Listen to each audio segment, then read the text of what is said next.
Nimmy Raphel is an actor, writer, and director. She's the managing trustee of Adishakti Laboratory for Theatre Art Research. She's also a teacher and musician. She has trained in the classical forms of Mohiniattam and Kalaripayattu.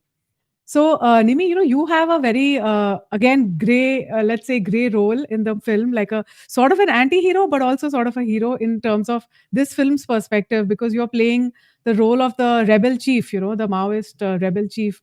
And it's a woman who's playing such a role, which is itself, it is against what the common perception is. We always perceive these, rebels and the Maoists to be men, and here is a woman playing that role, and you're like this tough woman. So tell us about your research, about the Maoist. What did you find, and what helped you to prep for this role? Well, I come from Kerala, a place called Wayanad, and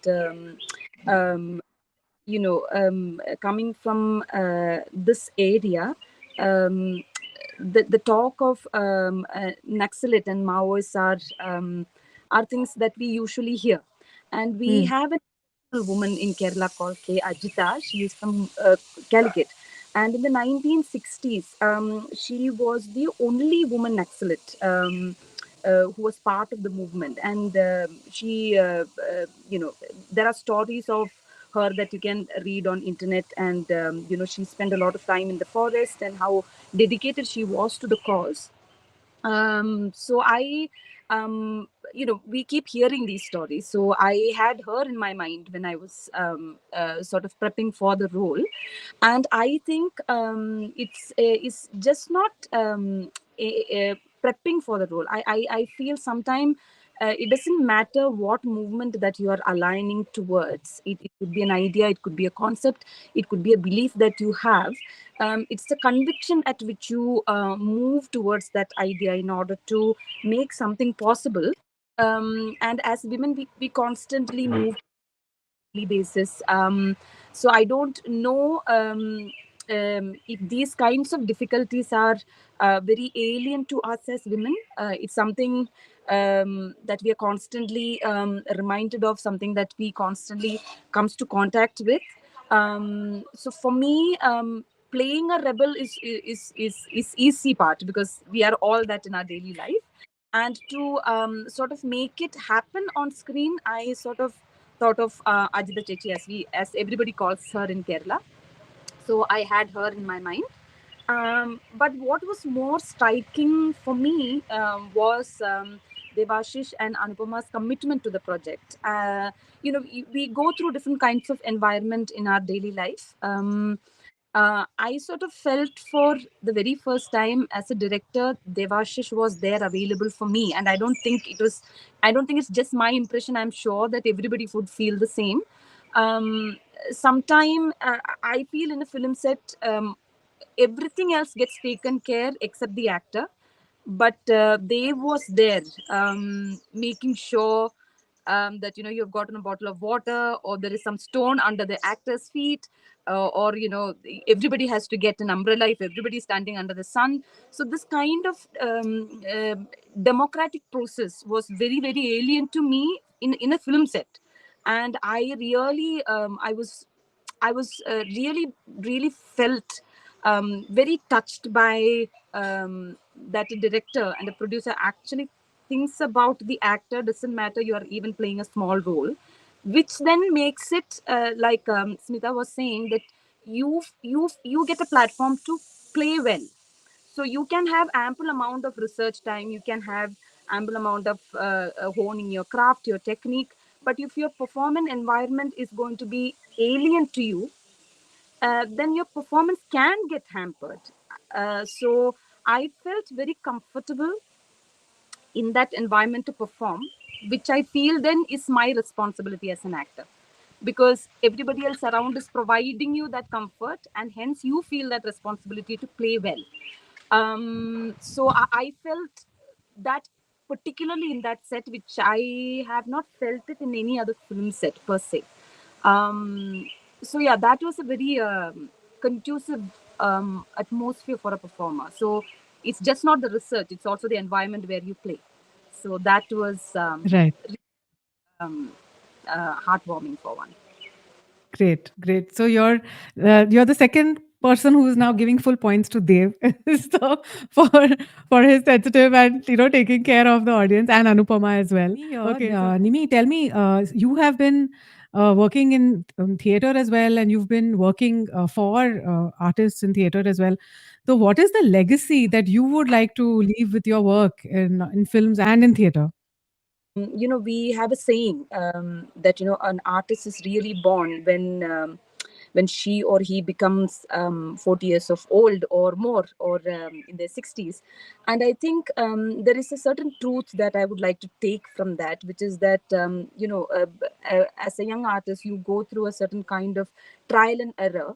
You're doing somebody else's work, you're trying to find your feet, you're trying to also find what you want to really tell through your art. You're also trying to find the kind of aesthetics that would make sense to you and for the others, and also to come to a place where you can proudly fail and not be affected by it, and not have the sense of that, are you being judged, all those insecurities that can come as an artist, sort of goes away from your skin as you age a little bit.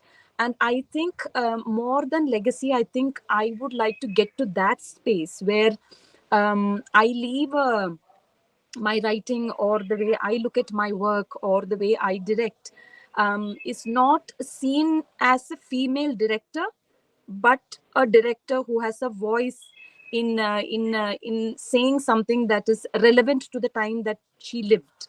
And I think that would be sufficient. I don't want to leave any legacy. I don't know if I'm capable of that. So I think that would be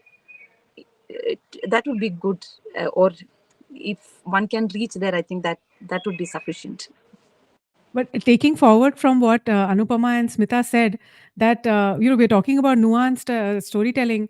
Do you think, as a society, we are losing the art of nuanced storytelling, and can theater be our last refuge when it comes to these kind of stories?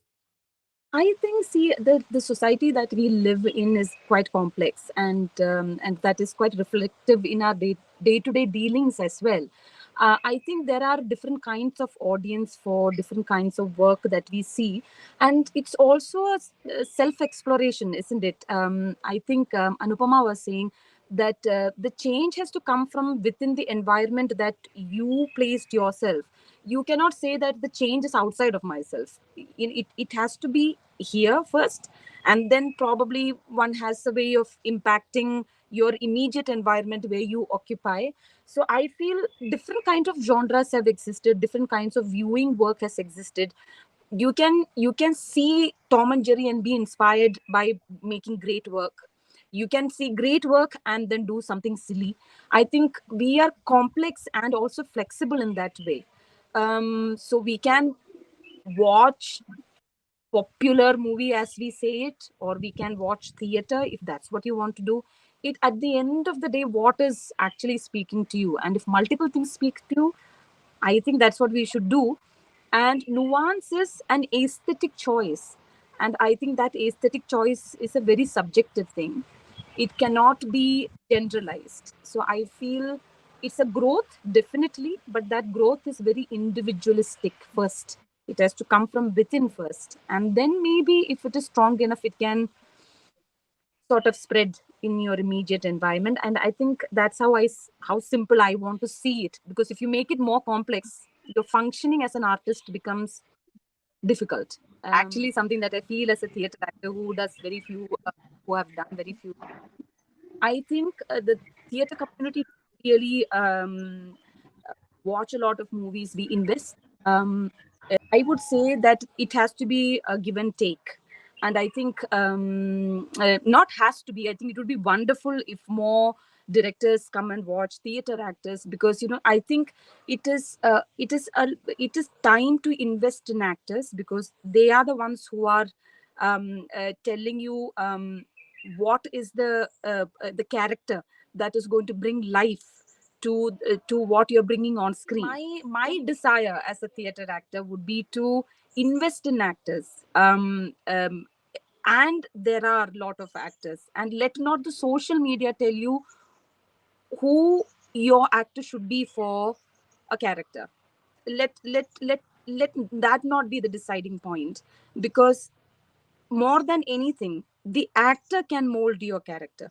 Nobody else can do it, because everything else is technology. The actor is the live thing that is bringing life to what is going to move your audience. It's not the technology. An audience who's watching is not going to see how well the camera is moving. Of course, that is very important, but what gives life to the movement of the camera is the actor. So invest in Hmm. acting, watch more theater plays, and let not social media tell you who you should cast, Hmm. because we want to see more actors on screen. I don't know if I'm going to be controversial by saying it, but that's what I feel.